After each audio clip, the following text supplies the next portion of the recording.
Mas me conta um pouco sobre a Havan, como ela começou. Você falou que começou em Brusque. E como que foi o primeiro passo? A primeira loja? Me conta isso. Como foi abrir a primeira loja? O que você estava fazendo antes também? Nada, vamos lá.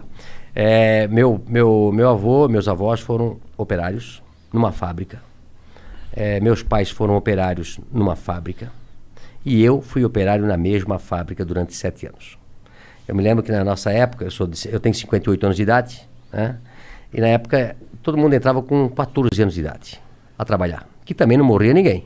Era normal, né? Eu vejo muitos pais reclamando, inclusive donos de negócio, dizem, eu queria botar meu filho a ser garçom, a atender a mesa, mas não pode. Se vier algum fiscal aqui, me multa, né? Antigamente ninguém morria por trabalhar. Isso também está errado. Então, meu pai, eu sempre fui muito estudioso, eu sou disléxico, né? Disléxico é a dificuldade de aprender a ler nos primeiros anos. Tu também? Sim, eu tenho muita dificuldade em ler. Eu também. Nossa, muito difícil. A professora, quando dizia assim, Luciano, continua a leitura. Eu já ia na aula de português tremendo. Eu já ia mal para a aula de português. Eu sempre fui péssimo em português e ótimo em matemática.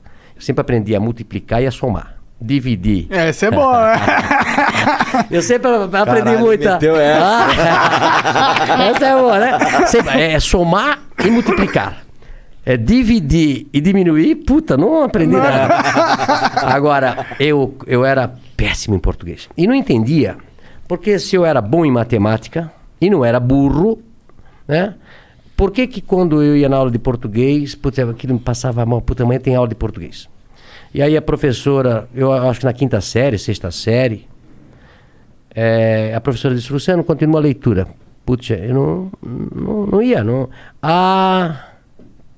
E os outros meus amiguinhos lendo atrasômetro, a burocracia. Começava a gaguejar, o pessoal começava a rir. E aí, eu não entendia. Aí eu pensei, o que eu vou fazer? E eu comecei a estudar em casa. Eu comecei a ler gibi na época, né? Livro, tudo que jornal, tudo.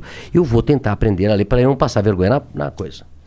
E isso foi durante até os 12 anos de idade. Então eu sempre falo, né? Eu aprendi a ler só com 12 anos de idade. Imagina se eu tivesse aprendido com 7 anos, né? Esse era o Bill Gates. Tava melhor ainda, né? Tava melhor ainda. Tá com uma carinha então, assim, quem é disléxico, quem tem filho disléxico, tá? Ele não é burro, ele não é malandro. Ele aprende de maneira diferente, né? Procura um fonoaudiólogo. Como é que eu descobri depois que eu era coisa? Porque eu tive filhos depois na escola com dislexia, né? A gente fez simpósio.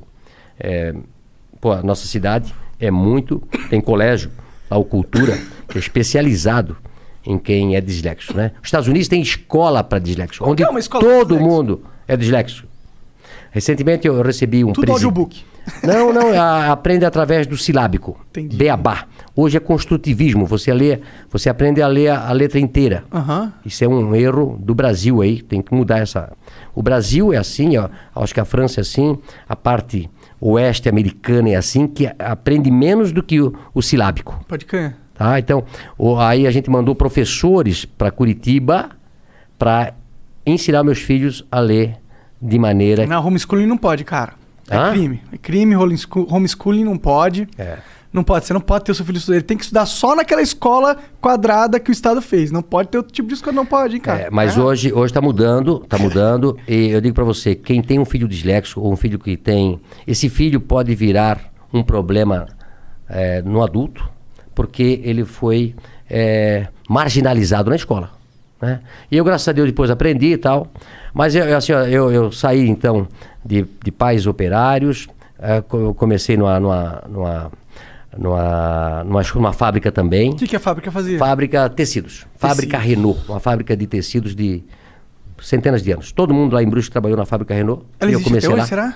Eu comprei a fábrica faz 2 anos. Tu comprou? Cara! Legal. E aí, depois de 3 anos eu trabalhei numa expedição. O meu gerente me chama e disse, Luciano, eu era chamado lá até de ligeirinho aí eu corria pra cá, corria pra lá. Eu nunca parei. Eu nunca parei pra conversar. Eu corria nas escadarias, sempre trabalhando, acelerado. Aí um dia ele me chamou, esse meu gerente, e disse, Luciano, você é muito bom pra ficar aqui.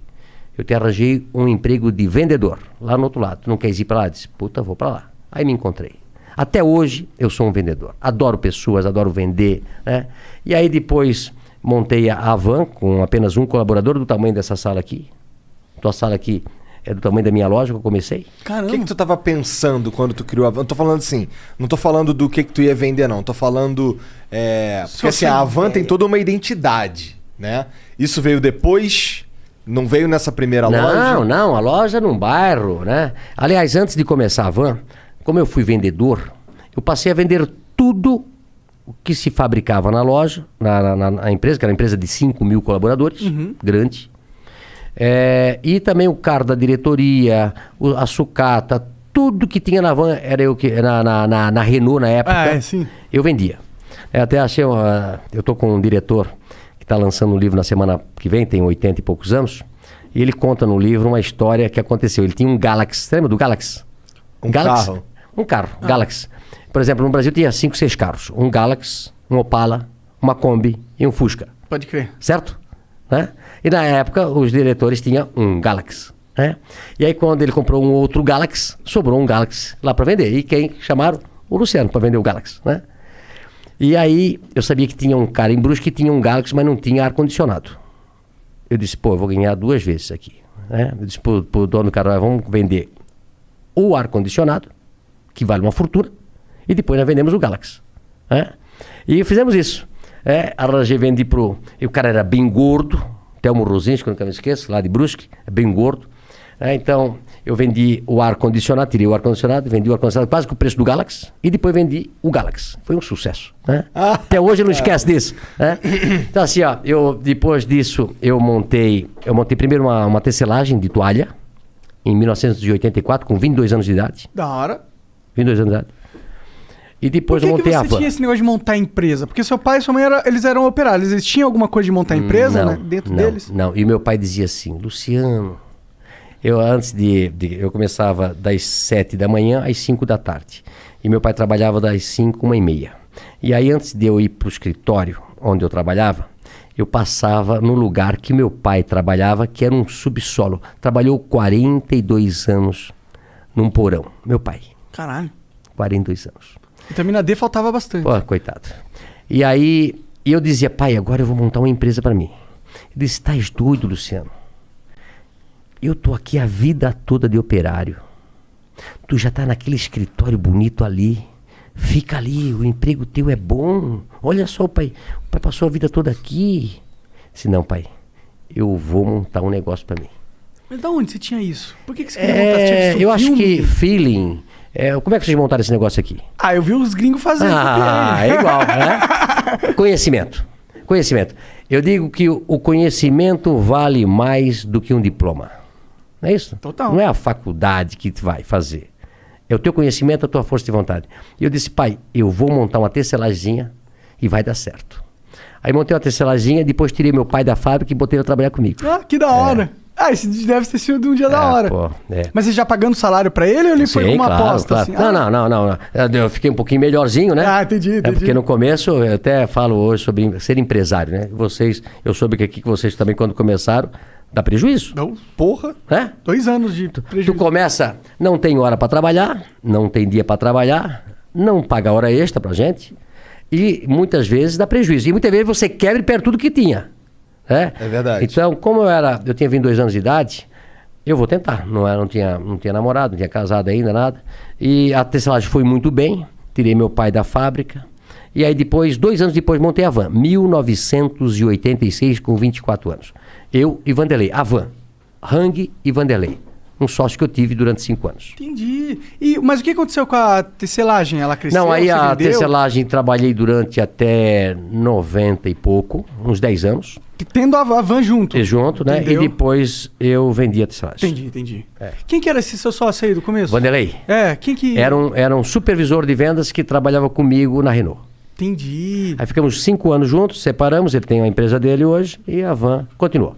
Pode crer, ele meio que comprou tua parte, é isso? Não, não, na realidade a gente dividiu, ele fez a Vantex e eu continuei com a Van. Pode crer. O que faz a Vantex? A Vantex vende tecido ainda hoje. Entendi. Pode crer. E aí, como que foi essa primeira loja? Imagino que deve ser legal pra você ter um negócio físico, receber clientes. É diferente da tecelagem que você fazia antes, que é negócio pra empresas, né? A tecelagem você vende pra alguém vender, né? Isso. E também é engraçado o seguinte, olha só. Eu comecei a tecelagem fazendo tecido para roupa de cama. E aí um dia eu fui vender a roupa de cama para um atacadista. Fui eu e meu pai, pobre, sem dinheiro, precisava vender aqueles paninhos para poder comprar fio. No começo assim, eu tinha um Fiat amarelo ovo, 4 pneus quadrados, não tinha dinheiro para comprar. Na época era câmara de ar, né? Furava o pneu, já gastou todo. Ele solta a cinta, um pneu velho, quando ele está tudo gasto, ele solta a tinta e começa a sair os ferrinhos para fora. É isso? Eu tive carro assim. Um Fiat amarelo, 147. E aí eu fui vender as pecinhas com meu pai. E aí eu cheguei lá nesse lugar e o cara disse, olha, eu pago R$10 essas tuas pecinhas de pano aí. E o preço era 20. Eu disse, pô, mas o meu custo é 20, eu não posso vender por 10. Não, mas é o que eu pago. Então, vendi as pecinhas, precisava de dinheiro. Aí falei pro meu pai, passa esse trabalho todo, tem que comprar fio, tem que fazer o pano, tem que tingir tudo. Aí me custa 20. Eu venho daqui e venho vender por 10. Aí o cara pega por 10 e vende por 100. Eu disse, meu negócio não é fazer tecelagem, meu negócio é botar uma loja. E montei a Van por isso. Tu acredita? Faz sentido. Falou, pô, vou entrar na linha que ganha mais. A Van cresceu com muito mais velocidade, né?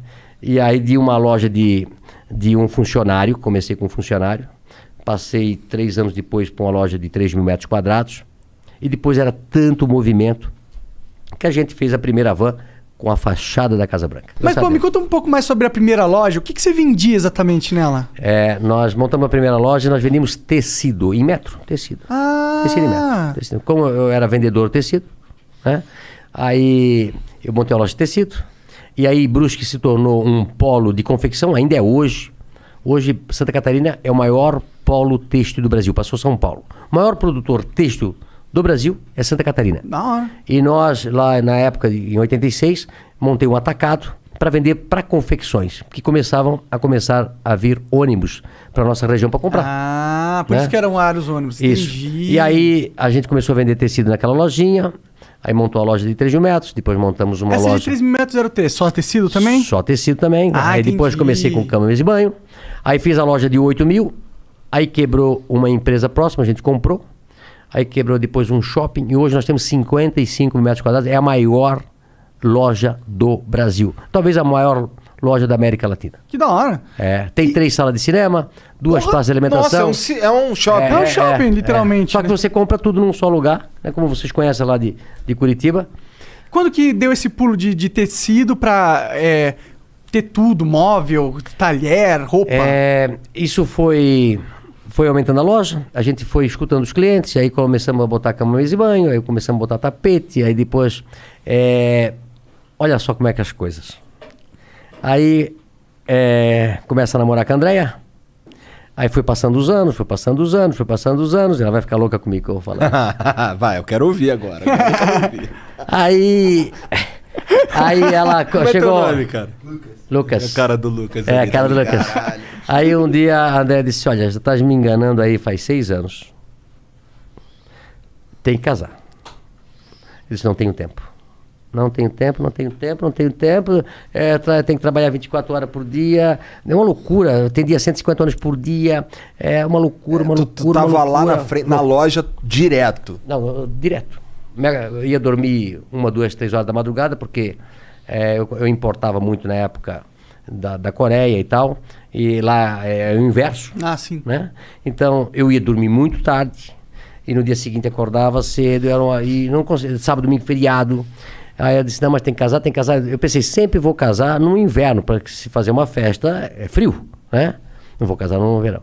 E foi a dar um jeito de nós casar em dezembro. Que é verão. Verão pra cacete. Né? E aí casamos, e eu, por sorte, tinha escutado um senhor me falar que um lugar lindo, maravilhoso, era a África do Sul. Aí marquei a viagem para a África do Sul, casei no sábado, fui para a África do Sul no domingo, cheguei na segunda e voltei na sexta.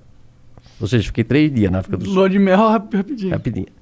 Mas lá era o hub, na época, de todos os aviões que iam pro Oriente. Para Coreia, para Taiwan, para Hong Kong, para China. Isso 2005. 95. Já vai fazer 26 anos de casado. Aí eu comecei a conversar com outro, eles falando loucos, dizendo quanto custavam os produtos lá. Centavos. Eu disse, não é possível. Liguei para Brusque e eu estava sentado lá no coisa. Marca uma reunião para segunda-feira às 8 horas da manhã que arranjei um outro negócio. Ou seja, o casamento foi um ótimo negócio. Eu digo isso pra ela, fica louca. Que bom, Até na hora de casar eu arranjei um negócio. Isso daí foi quando... Esse negócio era conversando com os caras lá. Porque eles tinham os com as pessoas que... lá. Os aviões chegavam do mundo, paravam na África do Sul, fazia o transbordo, ficava esperando outro avião e iam pra lá. Aí eu disse, eu cheguei e avisei pro pessoal, já disse, olha, prepara uma reunião, segunda-feira, eu vou fazer uma loja de importados. Avan, o Paraguai é aqui. Né? Isso era dezembro. Dezembro eu fui pro Paraguai, via mais ou menos o que eles vendiam lá. Janeiro já fui para Las Vegas, tem uma feira de importado, tinha lá. E no ano seguinte já fui no mês seguinte já fui para China, para tudo quanto é lugar. E aí começamos a importar produtos importados na época, que o dólar estava muito defasado. Mas foi um sucesso quando a gente abriu. Então eu incorporei todos esses produtos aí que se vê hoje.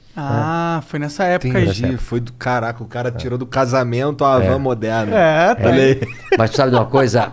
O Brasil, eu tenho falado bastante isso, e falo isso para os meus compradores, que nós só devemos importar aquilo que for 30%, 40% mais barato lá fora.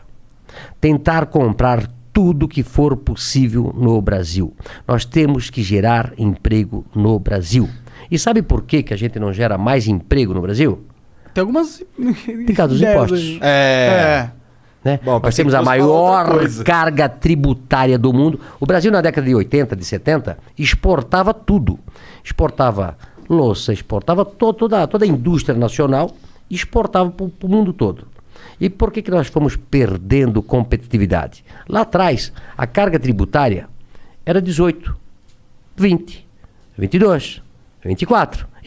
E hoje chega a quase 50% de tudo que a gente produz. Sim. Ou seja, tudo no Brasil é muito caro. E aí os outros países começam a competir com a gente.